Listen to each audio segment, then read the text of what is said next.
الله أكبر الله أكبر الله أكبر إن الحمد لله نحمده ونستعينه ونستغفره ونعوذ بالله من شرور أنفسنا ومن سيئات أعمالنا من يهده الله فلا مضل له ومن يضلل فلا هادي له وأشهد أن لا إله إلا الله وحده لا شريك له وأشهد أن محمدًا عبده ورسوله اصطفاه لحمي وحيه واختاره لتبليغ رسالته صلى الله عليه وعلى آله وأتباعه وسلم تسليماً كثيراً. ورضي الله سبحانه وتعالى عن أمراء المؤمنين وخلفاء الراشدين أبي بكر وعمر وعثمان وعلي وعن جميع الآل والأصحاب والتابعين لهم بإحسان إلى يوم الدين. أما بعد، فيا عباد الله، فإني أوصيكم ونفسي بتقوى الله. يا أيها الذين آمنوا اتقوا الله حق تقاته ولا تموتن إلا وأنتم مسلمون. يا أيها الناس اتقوا ربكم الذي خلقكم من نفس واحدة وخلق منها زوجها وبث منهما رجالا كثيرا ونساء واتقوا الله الذي تساءلون به والأرحام إن الله كان عليكم رقيبا. Барша галәмнәрне юктан бар кылып, безләрне тәрбияләп һәм нигъмәтләндереп торучы бердән бер Раббыбыз Аллаһу субханаһу ва таалагә барша мактауларыбыз, рәхмәт һәм шөкерләребез булсын. Һәм мин шаһадат китерәмен, Аллаһтан башка гыйбадәткә лаеклы зат юк. Һәм шаһадат китерәм, Мухаммад саллаллаһу алейхи ва саллям Аллаһның хак илчесе, тугры пәйгамбәре һәм аның яраткан кулыдыр. Мөхтәрәм җәмәгать, Аллаһның киң рәхмәте белән без ушбу җомга көнендә, ушбу мөбарәк булган көндә Аллаһның йортында җомга намазына җыелдык. Һәм җәмәгать, менә бу залда төрле милләт вәкилләре утыра. Төрле милләттән булган кешеләр утыра. Төрле хәтта шәһәрләрдә туган кешеләр утыра. Төрле шәһәрләрдә туган. Төрле эштә эшли торган кешеләр, төрле һөнәрле кешеләр утыра. Ягъни һәрберебезнең ниндидер үзенең һөнәре, үзенең ниндидер кызыксынган әйберләре бар. Ләкин менә бу көндә, менә бу урында безне җыйган әйбер ул ислам дине. Бөтенебез дә мөселманнар һәм шушы мөселманнар булу безне монда берләштерде. Һәм Аллаһу субханаһу ва тааля Коръәндә әйтә: "Ва аллафа байна кулубикум лау анфaqta ма фил арди ма аллафта байна кулубихим валакинна Аллаһа аллафа байнахум." Аллаһ Тәгалә сезнең калпләрегезне берләштерде. Берләштерде, нәрсәдә берләштерде? Ислам динендә. Үзенең динендә берләштерде. فأصبحتم بنعمته إخوانا диде Аллаһ Тәгалә. Һәм сез аның рәхмәте белән, аның киң нигъмәте белән кардәшләр булдыгыз диде. Һәм шушы кардәшлек безне бу залда, бу көнне берләштерә. Шушы Аллаһ субханаһу ва тааля безләрне кардәш кылды. Һәм әйтте Коръәндә нәрсә? Пәйгамбәрбез саллаллаһу алейхи ва саллямга мөрәҗәгать итеп әйтте: "Лау анфaqta ма фил арди җами'a."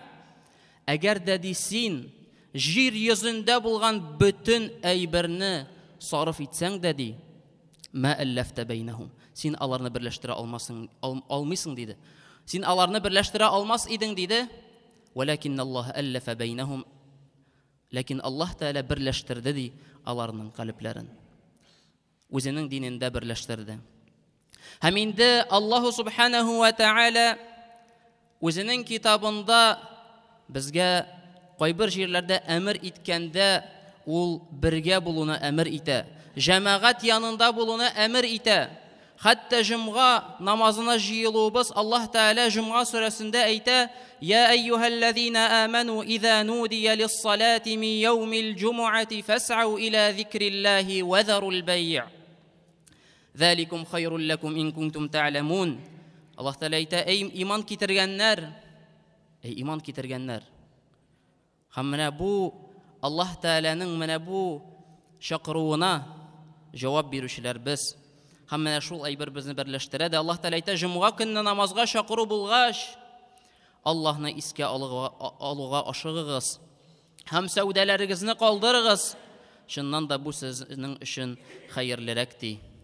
Һәм Аллаһ Раббыбыз безне юктан бар кылып, яшәү шартларын тудырып, үзенең шиксез нигъмәтләрен биреп торучы. Изге Коръән китабының әлеге аятында безгә үз кулларына җомга көнендә намазга килергә буйра әмер итә. Һәм әмер итү әлеге гамәлнең тиешле икәнлеген белдерә, ягъни бу фарыз. Шуңа да ислам дине галимнәре һәммәсе бердән фикергә килеп, җомга намазы һәрбер үз акылында булган, бәлигъгә ирешкән, сәфәрдә булмаган азат ир кешегә фарыз, ягъни мәҗбүри дип әйттеләр. Димәк, җомга намазында катнашучы Аллаһ каршында бурычын үти. Һәм без монда җыелдык сезнең белән менә шул бурычны үтәргә һәм Аллаһның менә бу аятына, менә бу чакыруына җавап бирергә. Һәм ул кеше савапка ирешә. Һәм киресенчә, кем моны калдыра, кем гозерсез килми икән, Аллаһның әмеренә каршы чыга, гынах кылучы булып санала. Һәм җомга намазы дигәндә аның үз шартлары да билгеләнгән. Аны һәрбер урында да укып булмый. Теләсә кайсы җирдә кеше җомга укый алмый. Өйдә, квартирада яки эштә, башка җирдә анда җомга намазы укылмый. Һәм җомга намазының аның шартлары бар. Һәм аның бер шартларының берсе җәмәгать булу. Җәмәгатьнең булуы. Шулай ук Пәйгамбәрбез саллаллаһу алейхи ва саллям үзенең бер хадисендә, без ул хадисны бөтенебез дә беләбез, ишеткәнебез бар. Пәйгамбәрбез саллаллаһу алейхи ва саллям әйтә: "Ике кешенең намазы ди, бер генә кеше укыган намаздан хәерлерәк, һәм өч кешенең бергә укылган намазы ике кеше бергә укыган намаздан хәерлерәк" дип әйтә. Һәм монда да нәрсә күренә? Җәмәгатьнең никадәр дәрәҗәле һәм фазилатлы булуы. Җәмәгать арткан сайын савап та арта. Җәмәгать арткан сайын бәрәкәт тә арта. Һәм Аллаһның рәхмәте иңә. Һәм шуңа күрә менә бу аятлар, менә бу хадислар безне берләштерергә чакыра. Безне берләшергә чакыра һәм безне берләштерә дә. Һәм инде динебез әлеге мәсьәләгә бик зур игътибар бирә.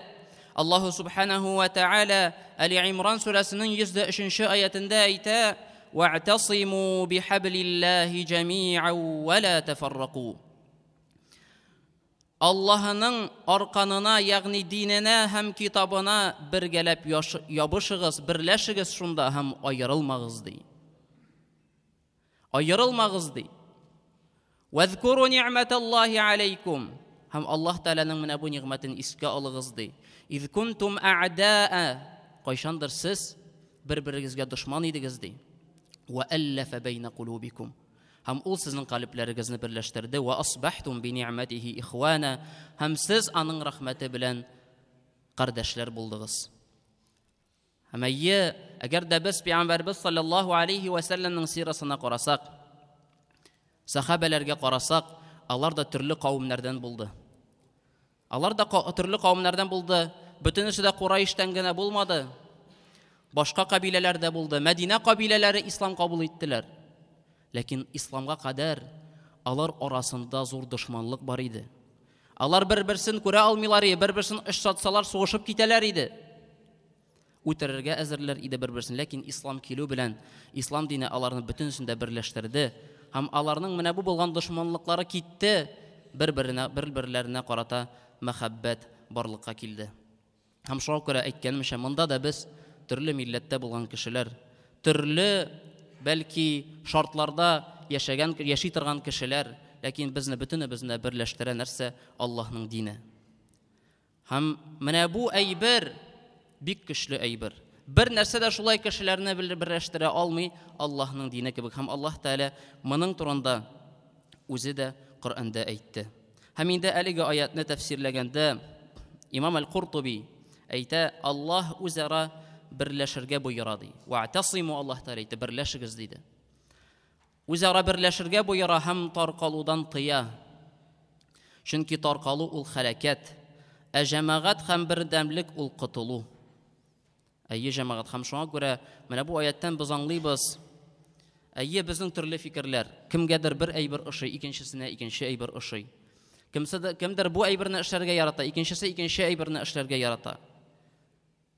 Ләкин без бу әйберләрдә таркалырга тиеш түгелбез. Таркалырга тиеш түгелбез. Киресенчә, без мөселманнар намазда намаз укыйбыз, Аллаһка ышандык. Без эзләргә тиешбез. Нәрсә белән мин бу нинди әйберләр белән, нинди мәсьәләләрдә мин бу кардәшем белән берләшә алам микән? Һәм җәмәгать менә монда бик игътибар итәсе килә. Хәзерге вакытта без күрәбез, кеше нәрсә эзли яки берәр сәбәп табып, кеше белән бәхәсләшергә, кеше белән ниндидер низахка керергә, кеше белән ниндидер бәхәс алып барырга тырыша. Менә бер әйбер тапты ул, бер әйбер ниндидер килеп чыкты, алар бу әйбердә бер фикердә түгел. Ләкин калган 100 мәсьәләдә алар бер фикердә. Ләкин нигәдер кешеләр шул бер мәсьәләгә игътибар итеп таркалалар, аралары ярагая, бер-берләре белән аралашмый башлыйлар, шул ниндидер берничә мәсьәлә аркасында. Һәм шулай ук җәмәгать, бу аятлардан без аңлыйбыз, без мөселманнар буларак безнең өстебездә бердәмлекне саклау. Һәрберебезнең өстебездә бердәмлекне саклау һәм моны кайгырту. Әйе, һәрберебездә ниндидер гаеп бар. Һәрберебездә ниндидер җитешсезлек бар. Ләкин мөселман кешесе нәрсә эшләргә тиеш? Яшерергә тиеш. Яшерергә тиеш бер-берсендә булган ниндидер җитешсезлекләрне. Яшерергә тиеш, таратмаска тиеш. Әйе, һәм Пәйгамбәрбез саллаллаһу алейхи ва саллям шуңа өндәде безне. Бер-беребез турында арттан сөйләшергә түгел. Аллаһ Тәгалә тыйды моны: "Я айюхаллазина аману җтанибу кәсиран миназ-занн, инна баъдаз-занни исм, ва ла таҗассасу ва ла йагтаб баъдукум баъда." Аллаһ Тәгалә әйтте: "Эй иман китергән бәндәләр, менә бу ниндидер бер-берегез хакында булган фикерләрне калдырыгыз. Ниндидер менә бу заннарны, уйларны калдырыгыз. Инна баъдаз-занни исм." Чөнки менә бу кайбер уйлар, ул диде гынах диде. Бер-берең турында гайбәт сөйләргә түгел, бер-берең турында ниндидер хәбәрләр таратырга түгел, ә киресенчә бердәмлекне саклап бу әйберләрне яшәргә. Һәм шуңа күрә, әйе җәмәгать, динебез чакыра бердәмлеккә. Хәтта кеше кайбер әйберләрдә ничектер ризалашмаса да кем беләндер. Ләкин без берләшү ягын карарга тиешбез, бердәм булу. Һәм инде Аллаһның илчесе алейхиссалату вассалам әйтте, Абу Хурайра тапшырган хадистә: "Инна Аллаһа ярда лакум саласан ва якраху лакум саласа, ва ярда лакум ан та'буду ва ла тушрику биhi шай'a, ва ан та'тасиму бихаблиллаһи җами'ан ва ла тафаррaqu, ва ан танасаху мин ман валаху Аллаһу амракум." Шуннан да Аллаһ өч нәрсәдән риза. Аллаһның ризалыгы өч нәрсәдә: тиңдәш китермичә аңа гыйбадәт кылуда. Аллаһка тиңдәш китермичә аңа гыйбадәт кылуда. Таркалмыйча Аллаһның арканына, диненә бердәм булып тотынып баруда. Өстегезгә куелган идарәчеләргә ихлас, итәгатьле булуыгызда дип әйтте Пәйгамбәрбез саллаллаһу алейхи ва саллям. Һәм Аллаһның ризалыгы шуларның өч әйбернең арасыннан берсе нәрсә? Бердәм булуда. Аллаһның диненә тотынып, без мөселманнар, без Аллаһ Тәгаләгә ышанабыз, без безгә намаз укыйбыз. Һәм шуңа күрә җәмәгать намазының фазиләтләре зур. Җомга намазы фарыз кылынды. Һәм шуңа күрә менә бу бөтен әйберләр, бөтен хадисләр, аятлар, алар безләрне берләшүгә чакыра. Шулай ук Абу Дауд хадислар җыентыгында сахих хадис китерелә, Пәйгамбәрбез саллаллаһу алейхи ва саллям әйткән: "Ар-ракибу шайтанун, вар-ракибану шайтанани, вәс-саласату рукабун". Ялгыз юлчы, менә монда да шулай ук Пәйгамбәрбез саллаллаһу алейхи ва саллям күрсәтә, җәмәгатьнең бердән булуның, ялгыз калмауның, аерылмауның фазилатын һәм әйтә, ялгыз юлчы ди. Юлчы белән мисал китерә. Ялгыз юлчы шайтандыр ди. Ягъни аның белән шайтан. Ике юлчы да шайтан, өчәү исә төркем ди. Ялгыз кеше шайтандыр, ягъни ул ялгыз булуы белән шайтанга ошаган була. Шайтан гамәлен кылган дип санала. Ялгыз һәм ялгыз кешегә шайтанның коткысы, тәэсире көчле була. Һәм никадәр кешеләр күбрәк аерылсалар, никадәр мөселманнар күбрәк бүленсәләр, шул кадәр аларның араларына күбрәк шайтан керә һәм аларны тагы да ныграк тарката. Һәм шуңа күрә таркалу, ниндидер мөселманга карата, кардәшеңә карата ниндидер нәфрәт, бу шайтанның шатлыгы. Син шайтанга ярдәм итәсең. Һәм Пәйгамбәрбез саллаллаһу алейхи ва саллям тыйды безгә 3 көннән артыграк үз кардәшең белән сөйләшмичә торуны. 3 көннән артыграк кардәшең белән сөйләшмичә торуны, аңа ашу тотуны Пәйгамбәрбез саллаллаһу алейхи ва саллям тыйды. Һәм әйтте нәрсә, иң хәерлеге шунсы, кем беренче иттереп сүзне башлаячак, кем беренче иттереп сәлам бирәчәк, шушыгыз иң хәерле диде. Шулай ук Пәйгамбәрбез саллаллаһу алейхи ва саллям әйтә, бу хадисне Имам Әхмәд һәм Имам Тирмизи китерәләр, сахих хадис: "Алейкум бил җама'a ва iyyakum вал фурqa. فإن الشيطان مع الواحد وهو من الاثنين أبعد. من أراد بحبوحة الجنة فليلزم بالجماعة". Җәмәгать белән булыгыз һәм аерылмагыз дип Пәйгамбәрбез. Тагын бер хадис. Җәмәгать белән булыгыз һәм аерылмагыз. Шуннан да шайтан ялгыз кеше белән бергә, ике кешедән ул яраграк ди. Һәм шулай ук җәмәгатьнең саны күбәйгән саен шайтан алардан яраграк була. Җәннәтнең уртасында булып, андагы нигъмәтләрне күрергә теләсәгез ди Пәйгамбәрбез, җәмәгатькә тотыныгыз ди. Җәмәгатькә тотыныгыз, карагыз. Җәннәткә керүгә, андагы иң яхшы урыннарда булуга да бер сәбәп җәмәгатьтә булу. Җәмәгать белән бергә булу, җәмәгатьлекне саклау, таркалмау. Һәм инде булар һәммәсе дә һич шиксез җәмәгатьтә бердән булуның әһәмиятен белдерә. Һәм инде менә бу җәмәгатьнең сыйфаты, менә бу җәмәгать нинди формада дип сорасак, Пәйгамбәрбез саллаллаһу алейхи ва саллямның шундый хадисе бар: "Әл-муъмину лил-муъмини кәл-буньян яшудду ба'дуһу ба'да" дип әйтә. Бер мөселман икенче мөселманга карата нинди ул? Бер мөселман икенче мөселман белән нинди булырга тиеш мөнәсәбәте дигәндә, Пәйгамбәрбез әйтә, мөэмин мөселманнар үз ара бер бина кебектер ди. Кәл-буньян, бер бина кебек. Яшудду ба'дуһу ба'да, бер-берләрен тотып, ныгытып торалар алар. Ягъни бер мөселман икенче мөселманның терәге. Бер мөселман икенче мөселманның терәге. Һәм бөтен мөселманнар алар бер-берсенә бер терәк булып тора. Һәм шулай ук Пәйгамбәрбез саллаллаһу алейхи ва саллям беләбез, мәшһүр хадис шулай ук Пәйгамбәрбез мөселманнарны нәрсә белән чагыштырды? Бер тән белән чагыштырды. Мөселманнар диде бер-берсенә карата бер тән кебек. Әгәр дә бер җирдә берәр авырту булса ди, бөтен тән шуңа температура белән һәм тир белән, ягъни ярдәмгә килә. Ягъни бөтен тән кайгыра башлый шул авырту өчен. Һәм мөселманнар да шундый булырга тиеш. Түгел бер-береңдән ниндидер җитешсезлек эзләү. Түгел бер-береңне нәрсәдер гаепләү. Ул шундый, ул тегендей, ул тегеләй эшләде, ул булай әйтте, аның мондый фикере, аның белән сөйләшмим. Киресенчә. Әйе, булачагында әйберләр. Нәрсә беләндер син килешмәячәксең.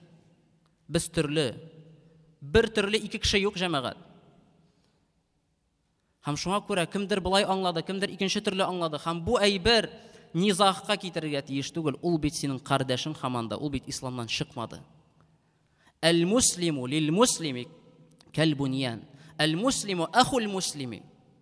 Хәтта аның әз генә башка төрле фикере булса да, ул бит шул фикере белән исламнан чыкмады. Аның белән исәнләшмәскә, аның белән сөйләшмәскә, аның белән аралашмаска. Ул бит шулай ук синең кардәшең булып калды. Шулай ук син аны кайгыртырга тиешсең. Барып хәлләрен белергә тиешсең.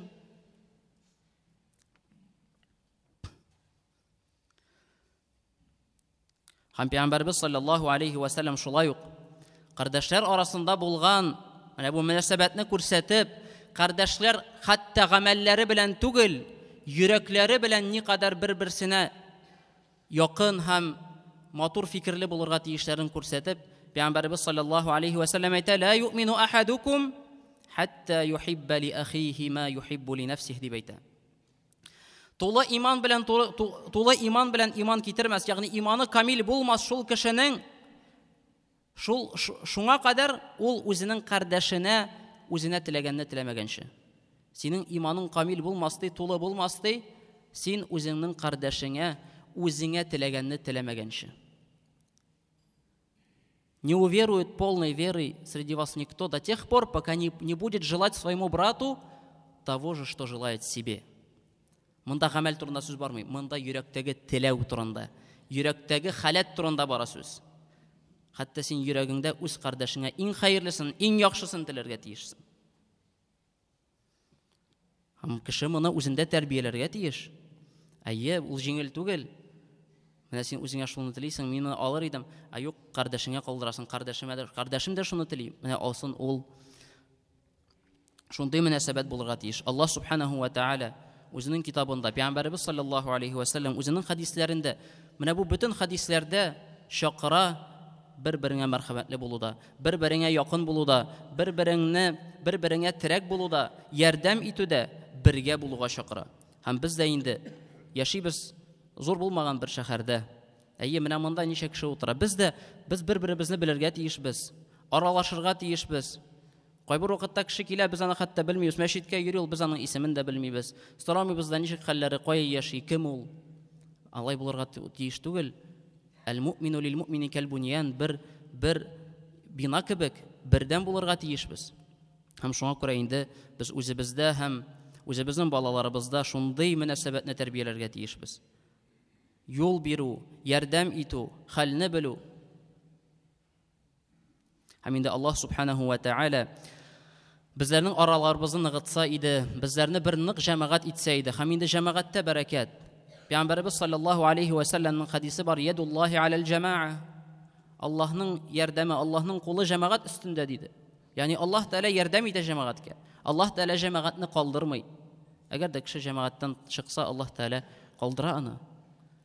Һәм шуңа күрә бер җәмәгать булыйк, тату, матур иттереп яшик, бер-беребез белән аралашыйк, танышыйк һәм инде аерылып, бер-беребезне ниндидер әйберләр белән гаепләп, бер-беребездә җитешсезлекләр эзләп алай яшәмик. Һәм бу инде безнең шәригатьтә безгә каршы килә торган әйбер.